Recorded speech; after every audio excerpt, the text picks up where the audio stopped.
Hey guys, so today's video is going to be on Sam Bankman-Fried's extradition to the US after Caroline from Alameda Research and Gary Wang, from the co-founder of FTX, ratted him out and basically told the FBI everything and is fully cooperating with them to file any charges against Sam that they can. So firstly, let's go over this article by CNN Business. Now, Sam Bankman-Fried, as you know, has been in the Bahamas in the prison over there, and he's been trying to get extradited back to the US because obviously the conditions are horrible in that prison.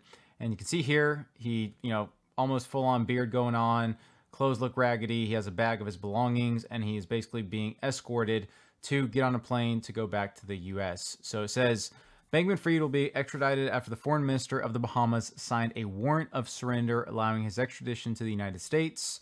The Ministry of Foreign Affairs in the Bahamas confirmed in a statement. It says, earlier, lawyers for Bankman-Fried were negotiating with federal prosecutors in New York on a bail arrangement that would enable him to avoid detention, people familiar with the matter told CNN. Now, I'm not going to read this whole thing, but again, that's basically what it says.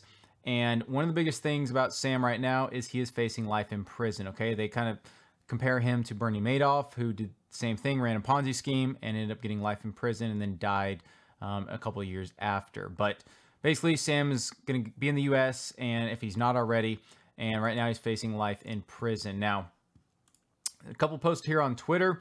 It says, Caroline Allison of Alameda and Gary Wang of FTX have been released on a $250,000 bond per the Washington Post. So again, these two people basically ratted out Sam. $250,000 they got waived from their bond, or they're released on that bond, but they still are going to have their charges previously. As you can see from Socket Trades, he posted, basically he said, commit one of the greatest cases of financial fraud ever, $250K bail, surrender all travel documents in exchange for charges waived. This might be Caroline's best and only profitable trade. So one of the things that was clarified in this from basically the information that she told and what she's being charged with is all further charges except for criminal tax violations to the 7 counts involved. So she's still going to be charged with her 7 counts that she's had, and then can be charged for any criminal tax violations, but anything else that she can't be charged with. Okay, so what's this going to mean for Caroline and Gary Wang? Basically what this means is they're still going to go to prison most likely, but they're only going to get maybe 5 years or 10 years max, whereas Sam is getting life most likely. Okay, so that's the difference. They're probably going to get less for good behavior, etc. But that's what they're working with right now for the FBI and everyone, to really get as much dirt as they can on Sam so that they get least amount of time as possible. So that's what this article talks about. And it says, Gary Wang pleaded guilty to 4 charges, including wire fraud, conspiracy to commit wire fraud, conspiracy to commit commodities fraud, and conspiracy to commit securities fraud.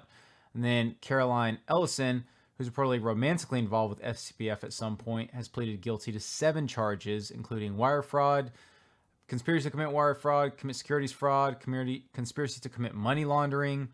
And it says Ellison and SBF met when they worked together at the trading firm Jane Street. The 28-year-old faces a maximum of 110 years in prison. But again, it's going to be nowhere near that because they're cooperating with the FBI, pleading guilty, everything like that. So they're going to get, I would say, maximum 10 years for doing all that. But again, we'll have to see. Who knows? But yeah, this is a big story today. And again, it's going to be interesting to see what happens with Sam and Caroline and Gary.